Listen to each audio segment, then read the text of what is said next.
So hi, one of the Good Noise Podcasts here with Kyle from the Unlikely Candidates. We're going to ask him some questions today. I'm going to start. What inspired you to start the band, and what does the band name mean? What inspired me to start the band? I don't know. I was like, we kind of came up in that early, like, we weren't really a part of that whole Warped Tour scene, but like, we grew up watching it, and there was this band in our area called Forever the Sickest Kids, and we saw them playing at like a high school or something, and like, I guess that we'd never really like considered that a band from our area could actually like make it doing anything. So like whenever we kind of saw them, we're like, it kind of entered our mind as like a possibility that like somebody from like, suburban Texas type area could like actually get on a label or something.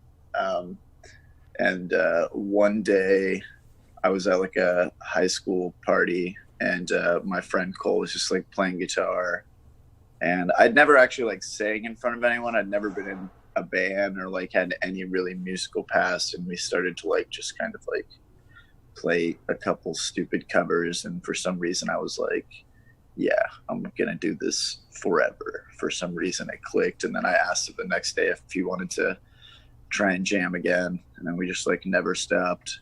And the name, the name honestly is kind of a boring story. I just wrote like a list of like 300 names, and that was the only one that like wasn't terrible. Okay. But it kind of like it worked because it's like the Unlikely Candidates. I don't think that anyone in a million years when we started would have like imagined us to like actually make it, because neither of us had written a song. We'd never been in a band. We started the band like super late in our musical careers. Usually people start playing in bands and doing music stuff when they're like 13, 15.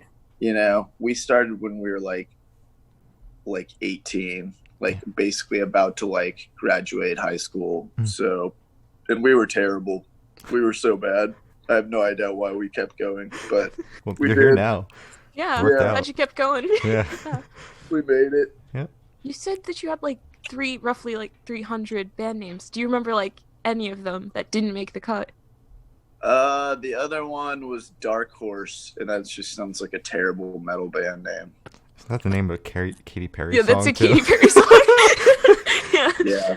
That would have been. Not a great one. Not a great one. I'm glad that we picked the one that we have, even if it's, Yeah. it's all right. It's fine. Just a name. Yeah. Yeah. Better than Papa Roach. So I'll take it. Oh, yeah. Ooh. Yeah, I never really thought of their name. Okay. Yeah. So, congrats on your most recent singles, Invincible and High Low. How do you feel about the response you've gotten to them so far? Good, I think. Like, it's just a weird time to release music in general. So it's like, it's hard to like gauge what it would be like in a normal atmosphere. But like, so far it's been pretty good, I think. I guess we'll find out. Like, I just did a video like 2 days ago. So once that kind of gets out, I think that I'll have a better idea of like how it just, how it hits like random people. Like, of course our fans love it because they love everything we do. They're like, oh my God, this is so amazing. Like, I could literally put out just like a video of me singing in the shower. They'd be like, this is the greatest song. It's going to be a #1 hit. I love it so much. But yeah, so we'll see. I think it's been good though. Yeah, I'm always seeing High Low on the radio. Like when I do go like outside, it's constantly on the radio. It's good. It's awesome. No, that's good. That's a good sign. That is that's a good sign. That's what we want for sure. Yeah. So how do you feel about the growth that's happened from your debut EP to now? I mean, it's just like, that was like a whole life away. Like, I think I started writing some of those songs in like 2012. Damn. So that was like forever ago. So it's like we've changed so much. It's like we're like a band that doesn't really stick to any one particular sound. So it's like songs on that EP were like we were writing all of our songs on acoustic guitar, like, so it's like even instrumentally it was like so different. So because a lot of the stuff was on acoustic guitar, a lot of it had like a lot of natural and organic tonality, and like now we mess around with everything like synths and beats more, like, so it's, yeah, like literally, and a lot of stuff on that early like album was like very, very lyrical. Like I write like lyric sheets for people, like they can buy them and I like sign them and whatever, and like I always dread having to write anything from like the first EP because it's like 10 paragraphs per song. Ouch. So I was going, you know, Yeah. I was extremely lyrical back then, and then now I'm kind of like trying to balance it more with melody. So changed a bunch. Okay. Great. Awesome. So since we're kind of looking into the past, how do you think your writing process has changed from your first release up to now? You did touch on it a bit. Yeah. Yeah, it's just kind of like I mean, back in the day, it was literally just me and Cole. Like, we would just, like, him on acoustic guitar and me, like, just singing. And, like, now I've written every different way. Like, we write with the band, we take songs to producers, write with producers, we, you know, like, Brent does a lot of production himself. Like, he did basically all of the Bed of Liars EP. So it's just pretty much every which way. It was pretty like singular, in which it was just started with an acoustic guitar back then, and now it's like everything. Yeah. So out of all the ways that you've written music, which way do you prefer? Whatever way gets the idea across the fastest. Like, I mean, it's, of course it's nice writing when you have like with a producer, because like they, like, as a band, like, you have to spend most of your time touring, so you don't really get to just sit in a room and play with sounds and like do nothing but produce music. So it's nice when you go meet up with somebody who does that, because, you know, they're all ready to go. They know what you do, you know what they do, and they can just kind of like take your stuff to the next level. So Yeah. I like writing with producers just because they make everything sound really good. So what bands influence your music, like when you're writing? What band influenced my music? I probably like the Gorillaz. Ooh. I was a big fan of the Gorillaz. Mhm. Kind of like, used to be really influenced by Danger Mouse, the producer, and Danger Mouse actually worked on the second Gorillaz album. Yeah, I'd say the Gorillaz. That's So, yeah, do you have an album in the works that you can tell us about? Like, literally anything, if it exists, or like an EP, something. yeah, we have like a full album, but we're just trying to write it to make it better right now. Like, kind of just making it as strong as possible. Yeah, I mean, like, we had an album ready to go. We were going to release it in October. That was the plan before everything happened. But we're like, usually you want to use an album to like help promote something, because you might as well, like, whether that be like a tour or a single. So we're kind of just waiting to put it out. We're going to put it out in January. And it's cool. It was going to be mostly like pretty 50-50, like old stuff and new stuff.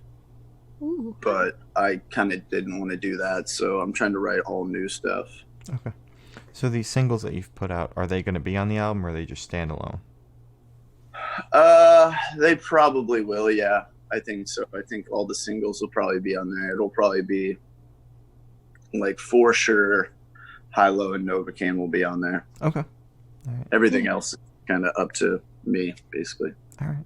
Okay, makes sense. So when people are listening to your music, is there a certain feeling you want them to have?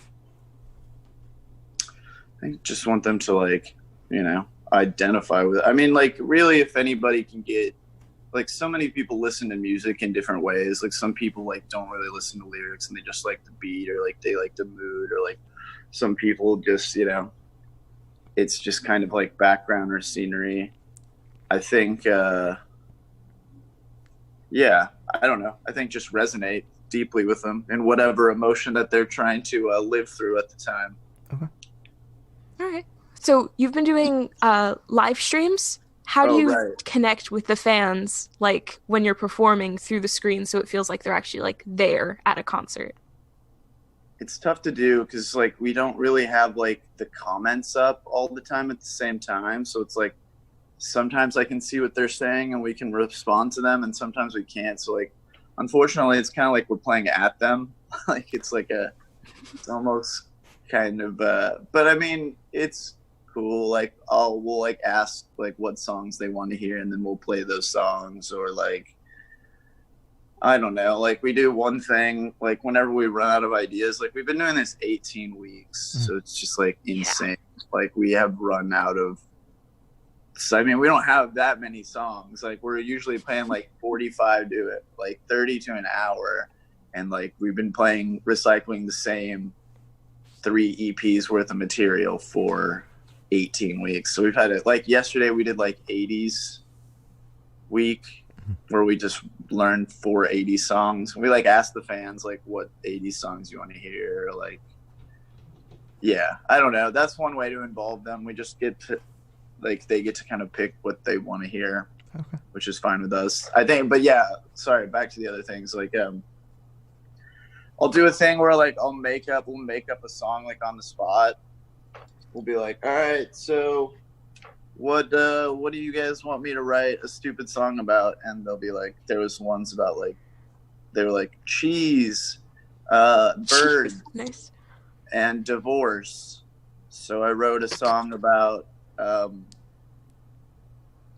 just like 2 birds that were getting divorced, and like they were kind of like the cheese was almost like the custody thing that they were trying to like figure out. So I wrote a song about birds getting divorced and their cheese kind of being a metaphor for their love that was being, you know, split, taken. That's interesting. So, yeah. Wow. Wow. It turned out to be a pretty dope song, I'm not gonna lie. It's on the internet somewhere. Okay, so are we gonna see the bird divorce cheese song on LP1? Definitely not. Damn. Definitely not. Maybe the bootleg tapes or something. All right. All right. So continuing on the live music train, what part of touring do you miss the least? Just sleeping too close to another roadman, probably. Okay. Understandable. way too close to Jared. We're like basically like elbow to elbow, pretty much. So, and he snores really bad. So, definitely not that. All right. Definitely not that. Yeah. So that sounds horrible. Okay. So, do you have any pre-show rituals, since we're on the topic of like traveling and touring? Sorry, my phone is like terrible. Just drinking, basically. Do you take like a shot before you go on, or is it just before? Yeah, a lot of times we'll do like a shot of tequila before we go on. Like we usually have like a bottle of booze backstage. I mean, I'll warm up my voice. Like whenever we have our tour manager there, Evan, he'll make up a joke. He'll make up a joke like for like right before we go on, and it's usually just like a terrible joke. Like he basically threads 3 jokes together to make like one pun work. So that's fun. We do that 5 minutes before we go on, and it's a nice little moment before we hit the stage. All right. Oh, that's so wholesome. Yeah. Okay. It is. So when shows were a thing, what were your top 3 songs to perform live? Probably Violence, Novocaine, just because the crowd response, and then Best Things in Life is cool. Okay. So where do you see the band in the next 5 years? Hopefully making money, touring, doing That'd be music. good. That's about it, really. That's honestly all we want to do is make money, playing music. It's tough to do these days, so I think as long as we're doing that, we'll be happy. All right. Yeah. Something to strive for. Mhm. So for the last couple of questions, we're going to shift away from music and go straight to death row. So if you're on death row, what would your last meal be with a drink? God, With a I got real dark real fast. Don't forget the drink though. The drink. What would my death row drink be? And meal. No, meal meal. and drink. With a drink. Oh, my meal. I don't even know. Guess just like a steak or something. I don't know. Maybe like a really good chicken parmesan. Seems like a weird thing to eat before you go die. A drink, probably just like just an entire cup of alcohol. Okay. Any alcohol? Just whatever. Whatever they have. Whatever's in the back room. Something get really, really drunk on. Take my mind off the fact that I'm about to die, probably. Okay. All right. Solid. So if you could live in one fictional world for a week, where would you live? That's a tough one. Mhm. Probably somewhere with magic for sure. Ooh. I don't know, like the whole Harry Potter world seems pretty like whimsical and magical. A lot of the other magical worlds are like kind of like dangerous. Just a little. A lot of fantasy worlds are like actually kind of dangerous if you don't know what you're doing. So yeah, I'll go with Harry Potter. That seems chill. All right. What house are you in? We're all Slytherin. Slytherin? Oh, bro. Well, actually, no. I'm okay with that. Slytherin's good. We're all Slytherin. Yeah, I was kind of surprised. Like, I thought I was going to be something else, so I took the test like 3 times, and I guess I'm just Slytherin through and through. Sad enough. All right. Wait, so the entire band is Slytherin? The entire band is Slytherin. Yeah. That is so cool. Oh my Yeah. god. Okay. Wow. We're all ambitious, I guess. I don't know. You love Yeah. to see it. Or dicks. I don't know. One or the other. Maybe both. Okay. No. So I have the honor of asking the last question, and everyone we've spoken to has said the most important question. What is your favorite color? Oh, probably just green, I guess. Like a Green. nice, lush emerald green. Ooh. Like the hills of Ireland green. Mhm. Wonderful. Yeah. Wonderful. Good green. Yeah. Mhm. So as I said, that's all the questions we have today. Is there anything you'd like to plug? Just listen to High Low. It's a good song. Stream it, listen to it, ask your local radio stations if they'll play it, and that's it basically. Just High Low all day. Hello. Hell yeah. A Well, bunch of High Low. Well, thank you for sitting down with us. This has been Kyle from the Unlikely Candidates, and we're the Good Noise Podcast.